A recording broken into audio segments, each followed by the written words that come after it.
These WS2812B LED rings from AliExpress are my basis for a simple holiday themed build, bringing animated lights to the festive season, all under the control of the Pico of course. Let's take a look. Hi, I'm John, your concierge to the world of the Raspberry Pi Pico, Pico 2, robotics, IoT and other fun slices of tech. I've been wanting to get one of these sets of WS2812B LED rings for a while now, and AliExpress gave me a really great deal, plus cashback using my AliExpress teams, which you can use too. 241 individually controllable LEDs to use to paint the holiday season magic, driven from a Raspberry Pi Pico with two other little bits of electronics.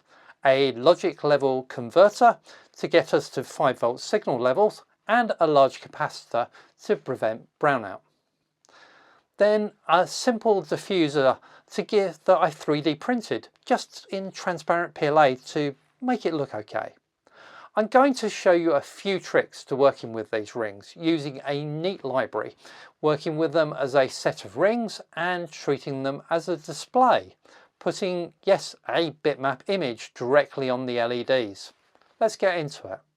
So our rings here and our display is really just a set of LED rings. So we got 60 LEDs going around there on the outside, then down to 48 LEDs, then 40 LEDs on that ring, down to 32, and then 24, 16, 12, 8 and 1. So it is just a strip of LEDs really, and that's exactly as it is programmed and connected up. So we can work with this much as I've done with examples in the past where I've actually worked with single rings and animated LEDs around a single ring, or just strips, which I've done in lightsabers, or indeed my advent calendar from last year. So electronics, how do we connect this disc of LEDs up? Well, there are two connectors on the back of this disc. One goes into the first ring at the bottom and one comes out of the center. And these are basically in and out signals. So we only really need to worry about the in. So there are 3 wires going in, there are 3 wires out, which we could use to chain to a second device if we wanted to. But I'm only going to focus on a single device, so we're just going to worry about in, and the out signal won't be connected to anything. So what's going into here? Well, for 241 LEDs, certainly needs to be a 5V power supply. It's going to draw a reasonable potential amount of current. So yeah, 5V. I'm going to keep the brightness down to reduce that current, which is a good trick that you can use. So we've got 5V and ground. And then we've got a signal, and that signal is what is going to instruct the LEDs to turn on. So the 5V and ground I'm going to actually pull from my Pico, and I'm using a Pico 2 in most of my experiments here. Now I'm going to use the V-bus pin, which is that top right pin on the Pico, and that's basically directly connected to what's coming in on your USB cable. So I'm basically pulling the 5V from the USB cable. The signal, well, I'm going to pull that off of GPIO 19, which is that connection point there. Now, the slight problem with the signal here is I can't just directly connect those two, because the signal I'm getting is at 3V, and my power for my LED unit is at 5V, and therefore it expects the signal to be at 5V. So I'm going to have to do some logic level shifting of the voltage, and I've done that before, and I'm going to use a logic level shifter, bidirectional logic level shifter. They're cheap, they're small, and they're easy. So I can, yeah, there are lots of other ways to do that. I've got some old videos that talk about other potential strategies for doing this, but the easiest way is just to plug in a logic level shifter and go with that. These logic level shifters, basically you need to provide your power supply in at 5V onto the high side and at 3V onto the low side, and we connect them up to our Pico, and then we can actually put a signal in 3 volts to one of the signals, or in fact signal 0 level 1 in, and then out of the high signal side of that I can actually pull a signal at 5 volts. And that's how we're going to basically connect it up and control it. I guess one other thing, to make sure we don't get any brownout when we suddenly change the brightness of the LEDs, I have put a 1000 microfarad capacitor on here. That's just good practice. I've built a bunch of examples which I'm going to show you, which are all shared on GitHub, and the link's in the description. So I've got a whole set of little projects testing this out and demonstrating it, which I'm calling experiments, EXPs.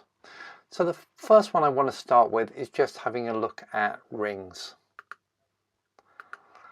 And this is really about how we set things up. Oh, I suppose the thing I should tell you first is, yes, I'm using a library. It's over here.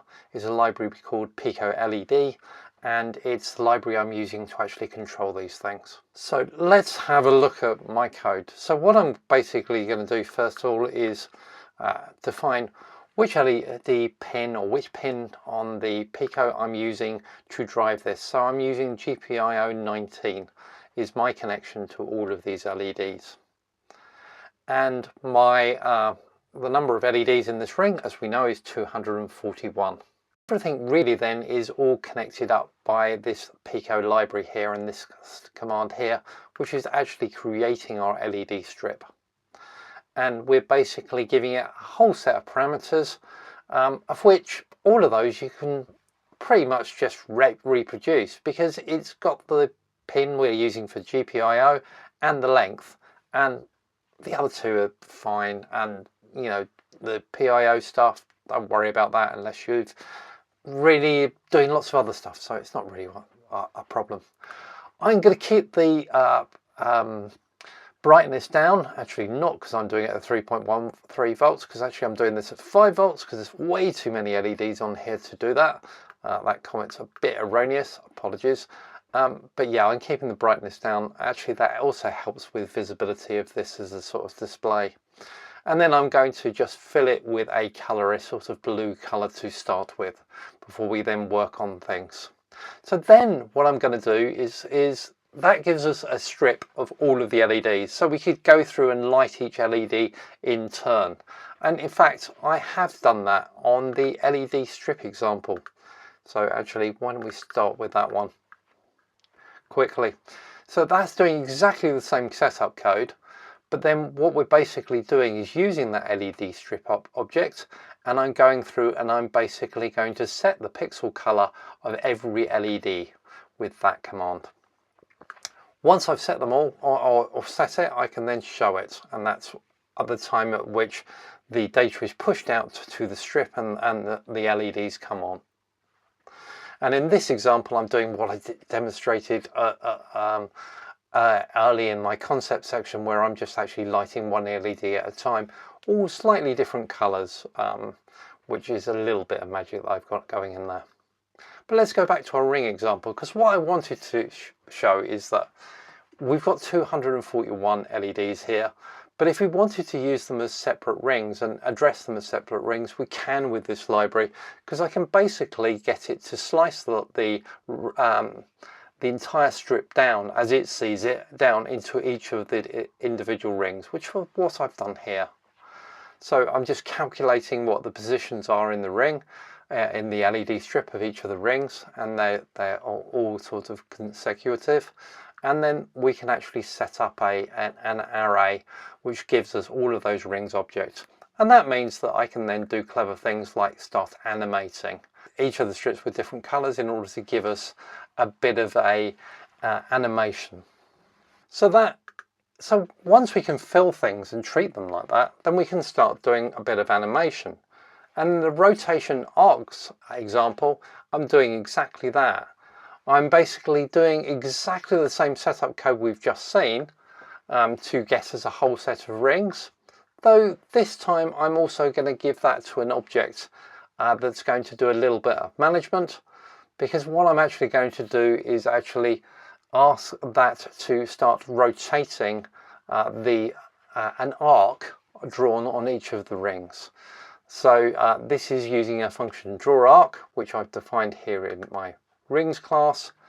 And basically the rings class just knows that it needs to calculate which part of the ring to actually light the LEDs on. And it's just doing a little bit of maths, but it's all going back to just lighting pixels on virtual rings within that strip of LEDs. So all the same sort of behavior, and that allows us to do this, animated arcs, to do whole ring LED lights, to make it look like a bauble, to do all of these animations.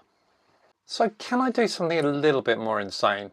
Could I actually put an image on this disc of LEDs, these set of rings? And perhaps Santa, because it's Christmas time, so that seems like possible. So we can certainly get an image of Santa and have him converted on a normal XY grid. Now it's going to be a very small grid, I must admit, for this display, because it's only really 17 pixels across. So it is going to be quite low resolution, but okay, I can certainly put him on a 17 by 17 grid. But then our LEDs on this ring aren't actually organized in a grid pattern. You'll see they're organized by rings and number of LEDs on the ring. So I need to do a little bit of maths to map from one space, the sort of frame buffer space, which is in XY coordinates, into this set of rings, or really a sequential LED strip that's running around them, and see how that maps. Let's have a go at that. Well, in this Santa example, that's exactly what I've done. So I've defined Santa, and I've got Santa defined as this 32-bit array of data, which is giving me all of the points for all of the code for it. Not a huge amount of data there to actually get that. And I've used a few little programs to just try and create that. I can't just then take each of these points and put them onto the LED rings. Well, not without doing a little bit of translation. So I'm going to create a traditional frame buffer and sort of try and treat our image as we're displaying it as being as if it is in a true frame buffer of sort of normal XY rectangle coordination, or square coordinates as it would be in this. So it would be 32 by 32 square. So that's my frame buffer. And then I'm going to have a draw function that's basically just going to go through each LED on the strip, so all of those rings, and take the relevant pixel from the frame buffer and then add that in. And that's what this draw function is doing here. Now to do that, we're going to have to use some really neat little mapping. So what I've done is I went and basically in Excel and calculated what the position of each of those LEDs was against a 32 by 32 grid. And that's just a little bit of high school maths, isn't it? So that's not too difficult to do. And that ended up with us creating this mapping file. So this mapping basically goes through, and for every one of the rings, it calculates the position in X, Y, and coordinates of where that LED is, or the best position of that. Now, there are going to be some doubles in here. So, for example, those two pixels there are both going to pick up from exactly the same position in my frame buffer. Yeah, okay, that's going to happen. And there's going to be some pixels on the frame buffer that don't get picked up at all. That's kind of how the mapping is going to work. It's not going to be absolutely perfect because the ring isn't a XY square traditional sort of shaped display device. It's got things all over the place. So that, yeah, that's how it needs to work. So with that, what I can basically do is, let's go down to my main code, is we can set up our strip and our LEDs as we've done before. and we can basically draw our Santa image. So Santa is our array of all of those data, and to draw it we're basically going to do a mem copy. So I'm just memory copying the image of Santa straight onto my frame buffer, and then I can ask it to draw the frame buffer, and that's just going to go through every LED on that strip and pick out the relevant positions from the frame buffer, and then it can display it. So that gives us Santa, and I was actually really quite impressed by how recognizable Santa was actually on this, because I did think this was going to be tricky, especially as a 32 by 32. Well, actually, it's I'm timed 32 by 32. It's not. It's 17 by 17. It's a tiny little display.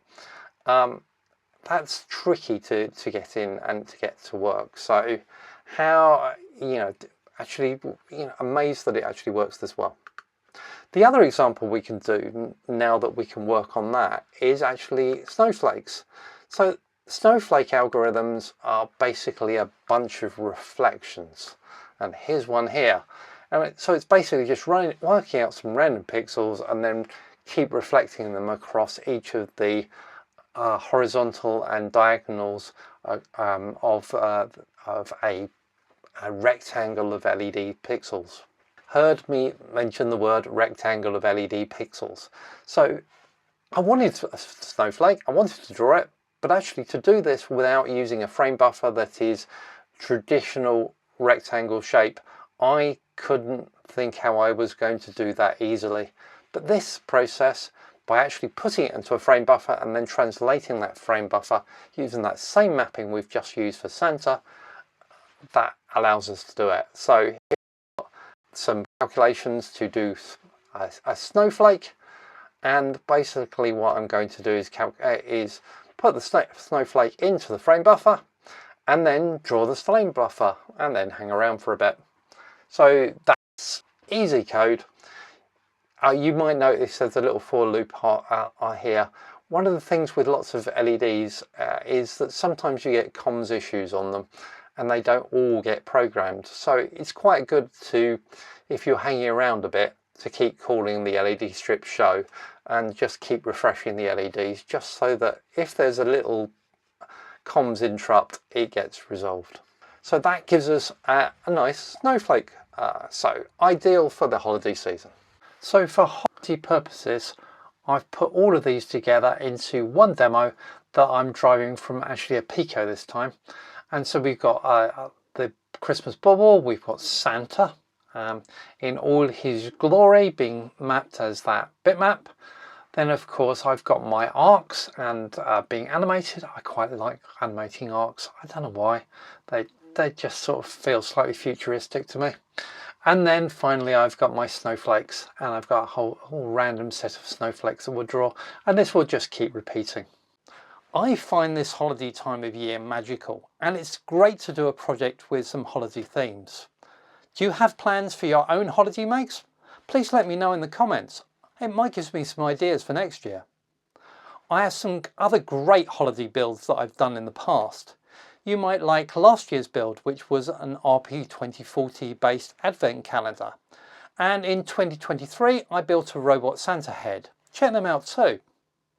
If this video helps you out or sparks ideas for your own projects, please consider supporting me with that super thanks button below the video, or alternatively there's a payment link in the description for tips. I'm saving these up to get myself over to the open source conference in San Francisco next year, hopefully 2026, and every contribution brings me one step closer, and I'd love to meet you there too. So go take a look at the advent calendar build next. I think you'll enjoy it. That uses WS2812B LEDs too.